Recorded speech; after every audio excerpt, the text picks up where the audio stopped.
Hello everyone. Through this video, you can quickly understand as well as note down the question and answers of Class 6 History Lesson 6 New Questions and Ideas. And before we move on to the question and answers, let us go through some important points because they are very important and on them one markers can be asked. और जहां पे भी आपको लिखना है आप video को pause करेंगे और लिखेंगे. So Buddha taught in Prakrit language. Then कुछ चाइनीज पिलग्रिम्स थे जो इंडिया आए. पिलग्रिम्स मतलब तीर्थयात्री. And they even wrote a lot. So they were Faxian, Xuanzang and Yijing, जिनके नाम आपकी बुक में हैं. नालंदा इन बिहार ये बहुत फेमस बुद्धिस्ट मॉनेस्ट्री थी अपने टाइम की.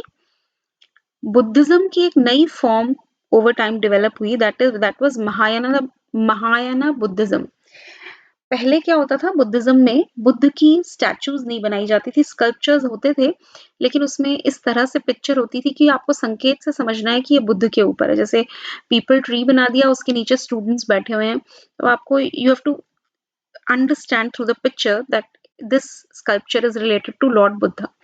बट इस फॉर्म में बुद्धिज्म की लॉर्ड बुद्ध की स्टैचूज बनने लगी और बोधिसत्वास में बिलीव बढ़ गया. बोधिसत्व कौन थे? ये वो लोग थे जो कि एनलाइटनमेंट अटेन होने के बाद मेडिटेट कर सकते थे और अकेले रह सकते थे. लेकिन इन लोगों ने चूज किया संसार में रहना और दुनिया में लोगों को टीचिंग्स देना और उनकी हेल्प करना. बुद्धिस्ट मोनेस्ट्रीज को विहार भी कहा गया, विहारास. और बुद्धिस्ट संघ के जो रूल्स थे, they were written down in a book and that book was called as Vinaya Pitaka. The word Jain comes from the term Jina meaning the conqueror. और पाणिनि ये ग्रामरियन थे जिन्होंने संस्कृत की ग्रामर बनाई एक नए तरीके से कॉन्सोनेंट और वोवेल्स को अरेंज करके. अब क्वेश्चन 1 पे आते हैं. Right a short note on the life of Buddha.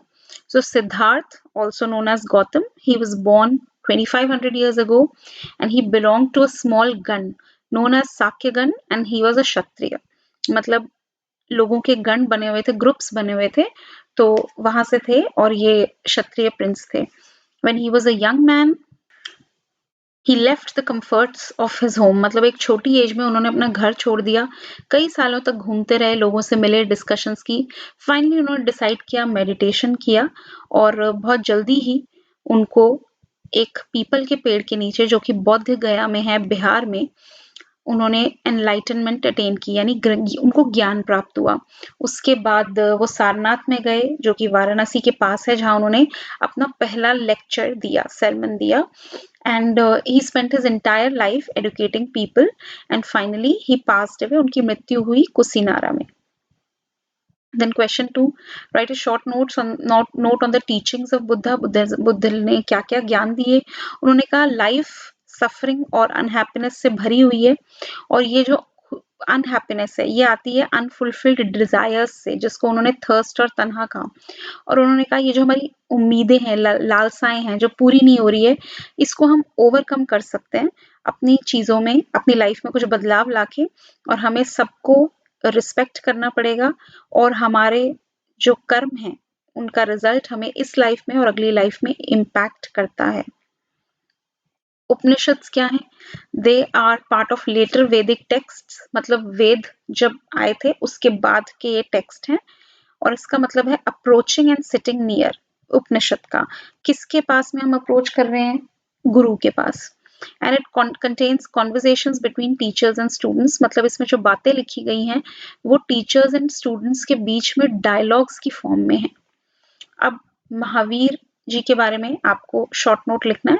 So Varthaman Mahavir, that was his full name. He was also a Kshatriya prince of Lichavis and Lichavis was a group that was part of Vajji संघ. ये questions कई बार आ जाते हैं कि महावीर कौन से संघ के थे और बुद्ध कौन से संघ के थे. तो बुद्ध तो थे साक्यगण के और महावीर जो थे वो वज्जी संघ के थे. At the age of 30 he left his home. जंगल में रहे वो 12 साल तक, अकेली लाइफ जी उन्होंने और उसके बाद उनको एनलाइटनमेंट प्राप्त हुई. His followers were known as Jainas, क्योंकि पूरा हम महावीर जैन बोलते हैं. Write a note on the teachings of Mahavir. So according to Mahavir, जो men and women सच को जानना चाहते थे, सच को जानना चाहते थे, उनको अपना घर छोड़ना पड़ेगा, उनको अहिंसा अपनानी पड़ेगी, मतलब किसी को हर्ट करना, किसी को मारना बिल्कुल अलाउड नहीं था। और उनका ये मानना था कि हर इंसान को अपना जीवन प्यारा होता है, चाहे वो जानवर ही क्यों ना हो। सो जो जो उनके अनुयायी थे, उनको भिक्षा मांगनी पड़ेगी, सच बोलना पड़ेगा, और उनको स्टील करना अलाउड नहीं था, चोरी करना। सेलिबेसी ऑब्जर्व करनी पड़ेगी, मतलब ना शादी नहीं कर सकते। And men had to give up everything including clothes. So आदमियों को तो पूरे कपड़े अपने उतार के ही उनका अनुयायी बनना पड़ेगा, रहना पड़ेगा। हु कुड जॉइन संघ? ऑल मेन कुड जॉइन संघ। सारे आदमी संघ ज्वाइन कर सकते थे, लेकिन बच्चों को आदमी से मतलब यहाँ पे सिर्फ मेन नहीं है, मेल्स नहीं है, इसका मतलब है एवरीवन कुड जॉइन संघ। चिल्ड्रन लेकिन अपने पेरेंट्स से परमिशन लेंगे, स्लेव्स अपने मास्टर्स से लेंगे, डेटर्स यानी जिन्होंने कर्जा लिया है वो अपने कर्जा देने वालों से परमिशन लेंगे, एंड विमेन अपने हस्बैंड से लेंगी। What were the questions that Upanishadic thinkers wanted to answer? तो उपनिषदिक थिंकर्स जो थे वो जानना चाहते थे कि क्या लाइफ डेथ के बाद भी है, मतलब मृत्यु के बाद जीवन कैसा होता है। और उनको ये जानना था कि सैक्रिफाइसेस जो बलि वगैरह दी जाती है वो क्यों दी जाती है, और उनको ये भी जानना था कि क्या इस यूनिवर्स में कुछ परमानेंट है जो मरने के बाद भी रहता है। और ये आइडियाज उन्होंने उपनिषद्स में लिखे। Define the system of ashramas. Brahmins ने आश्रम्स का सिस्टम डेवलप किया था, जो 4 आश्रम्स थे, ब्रह्मचर्य, गृहस्थ, वानप्रस्थ और संन्यास आश्रम। ब्रह्मचर्य में अपनी जीवन के अर्ली एजेस में लोगों को, स्पेसिफिकली मेल्स को स्टडी करना होता था और सिंपल लाइफ जीनी होती थी, गुरुकुल में रहना होता था। उसके बाद गृहस्थ आश्रम में जब वो प्रवेश करते थे, they could Mary and house holders की तरह रह सकते थे। देन वानप्रस्थ, अपने फॉरेस्ट में जाकर के उनको मेडिटेट करना होगा। एंड संन्यास, सब कुछ छोड़ देना और सन्यासी बन जाना। Then question 9, why do you think Anga's mother wanted her to know the story of Buddha? ये एक स्टोरी है चैप्टर में। तो अंगा की मदर ये चाहती थी कि वो बुद्ध से मिले और उनसे कुछ लाइफ के लेसन्स ले। आपको क्या लगता है कि it is easy for slaves to join sangha? Was it easy for them?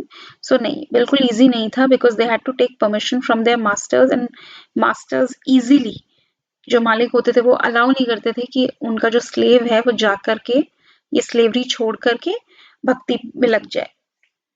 And why Chinese pilgrims came to India? So they came to India to visit places associated with Buddha, and they even procured Buddhist religious books, मतलब religious books जो थी उन्होंने खरीदी, और कई books को वो अपने साथ लेकर भी गए। उस टाइम पीरियड की बहुत सारी इंफॉर्मेशन हमें चाइनीज पिलग्रिम्स के लिखी गई रिकॉर्ड से भी मिलती है। तो ये था ये चैप्टर। आई होप आपको पसंद आया होगा। इफ यस तो शेयर जरूर करें, कमेंट्स में मुझे कमेंट करके बताएं कैसा लगा, और वीडियो को लाइक भी करें। चैनल को सब्सक्राइब करना भी ना भूलें। Thank you so much.